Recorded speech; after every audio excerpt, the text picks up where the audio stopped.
I need to understand this. I need to know who can watch this or who can listen to this and say, yes, I trust this man. He's looking out for me. He's got my best interest in mind. I will forget about the time he slept with his best friend's wife and simply said, oh, well, I'm sorry about that. I will forget about the time he went to Alcoholics Anonymous while he was the mayor of a major American city. I will forget about the time that he told all Californians that they have to stay home, otherwise grandma's gonna die, while he went out to a fancy dinner at the French Laundry. I will forget about the backdoor Chinese mask deals. I will forget about how he ran San Francisco directly into the ground only to graduate to governor, face a recall, and then label his black opponent a racist. I will forget about all that because greaseball Gavin Newsom follows the signs. I need to understand who is saying that to themselves, because this from greaseball Governor Gavin Newsom is top of the line Orwellian euphemism. It is pure projection. It is cream of the Democratic doublespeak crop. And he, along with his media henchmen here, truly do believe that me, you, we are all stupid enough to buy what they're selling. So let's see what Governor Gavin Newsom has to say about wokeness with MSNBC. I'll get you on one more thing. You're a former mayor of San Francisco. We just saw 3 members of the San Francisco School Board recalled by overwhelming majorities. Your reaction to that? Nothing surprising about it. I mean, in every way, shape, or form, that could have happened 20 years ago for the same reasons. Oh yeah, well, I'm totally playing it cool. I'm Gavin Newsom here. I'm not surprised by this. This could have happened 20 years ago. It's all the same. We've seen this before. Our woke school board members have been recalled by an overwhelming majority, but it doesn't surprise me at all, and I'm not worried about it because I know that the Democratic machine is still going to do its job, and that's how I was able to keep my job as governor. They weren't focused on what they should have been focused on. It wasn't just changing names of school, including Dianne Feinstein. Okay, so that much is true. They weren't focused on what they should have been focused on, but we all know that he's going to come at this from a bizarre angle about how they probably should have been more focused on transgender sea otters at Pier 39 or something, and then he cracks a joke about Dianne Feinstein because Gavin Newsom is just so funny. This is absolutely disgusting. But it was also focusing on murals at a time when everybody was focused on their kids and getting them safely back in-person instruction. So there was a tone deafness at the time, and they doubled down on it. Oh, whoa. So there was tone deafness happening, and they doubled down on that. Haven't heard of that. We can't think of anybody else who might have done that in, I don't know, the past 2 or 3 years. Not once. And then there was a component that's not been well shared. One member of the school board said some insensitive things that were very particularly insensitive against the Asian community. And I'll just tell you, as a former mayor who was elected disproportionately because of the support of the Asian community, that was the end. Oh, okay, so they were racist. Obviously, that's always the answer. It's racism or climate change or Rona, of course. But it's hilarious to me that he says, well, one of the school board members said something insensitive to the Asian community. Okay, was that a far right-wing racist Republican on the school board who was spewing anti-Asian slurs? Or was it more likely a weirdo leftist mask Nazi keep the kids face covered forever Democrat who was spewing racism towards the Asian community? Which was it, Gavin? Let us know. Of their time and tenure on that school board. I think we can overread this from a national prism. It's a very familiar San Francisco story. West Side, East Side, very familiar tenets that I think one should be cautious in terms of overreading. That's absolute word salad. It doesn't mean anything. He is under the impression that nobody really knows anything about San Francisco, the old East Side, West Side. That's not really how it works from somebody who spent a lot of time in San Francisco. But it doesn't matter to Gavin Newsom because he can just spit out this word salad and pretend that it means something, and everybody will just shut up and don't ask any follow-up questions. We're not here for that. Just lob me another softball, please. Okay, I'm glad you brought that up because there are people who are looking at what happened in San Francisco earlier, what happened in the Virginia governor. Pause. Okay, this guy, his soy cup just runneth over. Obviously, this guy is suffering from low T. It's very strange, but that's what we expect from the Democratic left-wing media. But I suppose I repeat myself.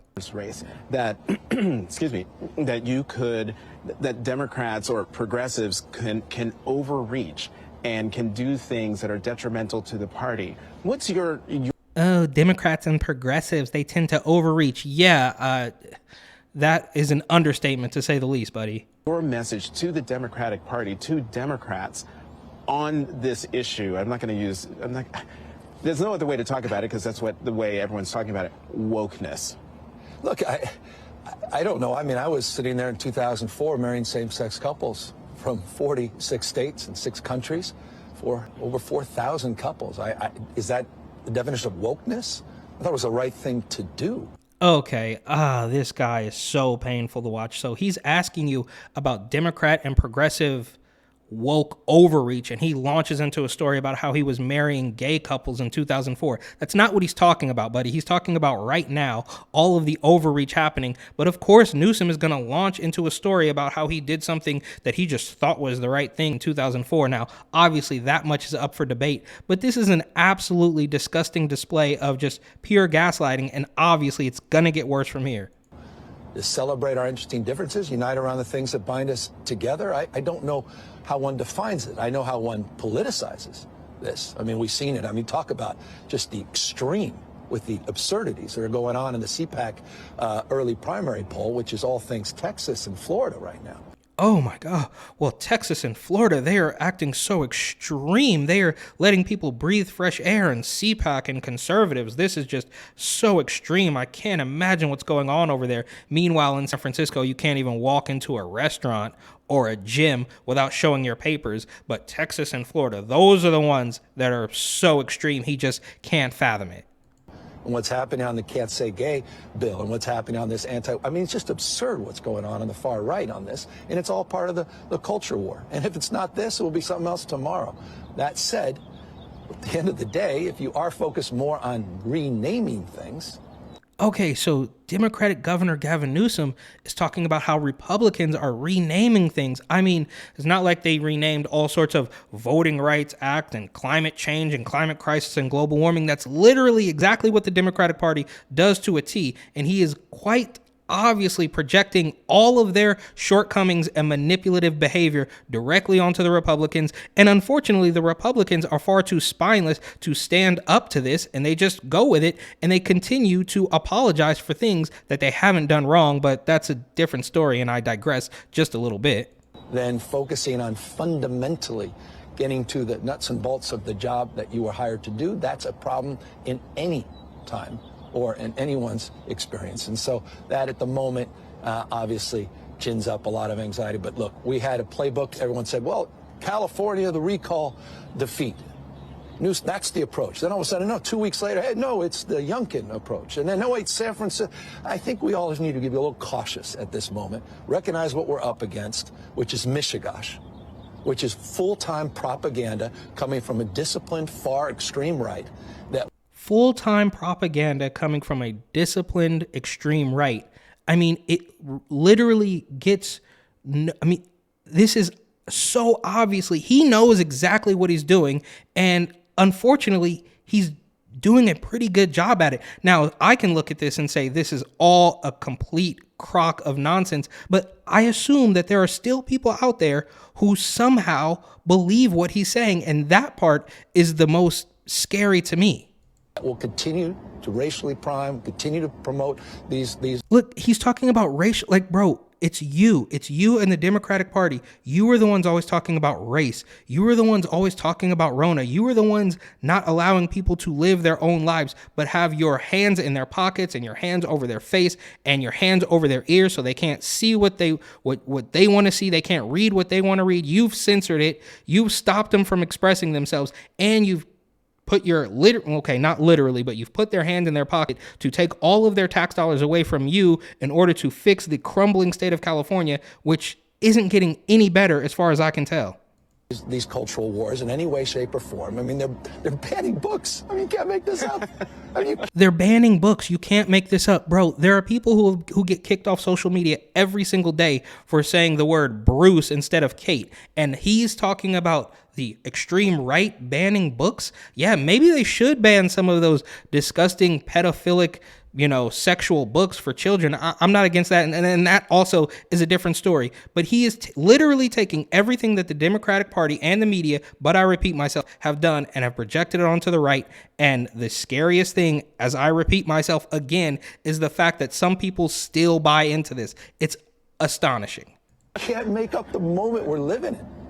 but that requires us to change. You literally did make up the moment we're living in. You and Joe Biden and the rest of the weirdo Democrats who are pushing this Rona stuff down everybody's throat and pushing these jabs down everybody's throat, you have quite literally created the moment that we are in. And yes, it is hard to believe that you've been so successful at it, sadly. Of course, to adjust our sails and address these things a little bit more head on, a little bit more formally and forcefully, and not on their, no longer on the receiving end of their term. To just push these things down their throat more forcefully and more formally. I mean, how do we get to this? This guy is a derelict, a despot. I don't even know what to call him, but a weasel at his very best. And it's quite literally amazing to me that anybody can still watch this and say he is going to do the right thing for all of us in the state of California. But now moreover on their terms. And that's what we're doing on guns. That's what we're doing on a series of other issues. We're leaning in. And again, I'm not naive to their success, but it's an old playbook here. And so let's not all act surprised as Democrats and victims around this. We know how to work around it. Let's own our responsibility to do more and be better because the American people need us. We can't allow these guys to win. We can't. Our kids can't afford it. Quite literally, their lives are at stake. So it's a serious moment. Serious people are still out there fighting the good fight. We're going to get through this. Okay, so he is saying that the children's lives depend on it. Now, again, you are the ones that are making them cover up their breathing holes for 8 hours a day at school. You are the ones making up these bizarre rules to the point where people can't go to a gym or people can't go to a restaurant. And when your school board members get recalled, you somehow find a way to blame it on Republicans. And this to me is utterly insane. And I need to understand. I need to talk to just one person. Please send me an email who actually believes Governor Gavin Newsom is doing something right for the state of California.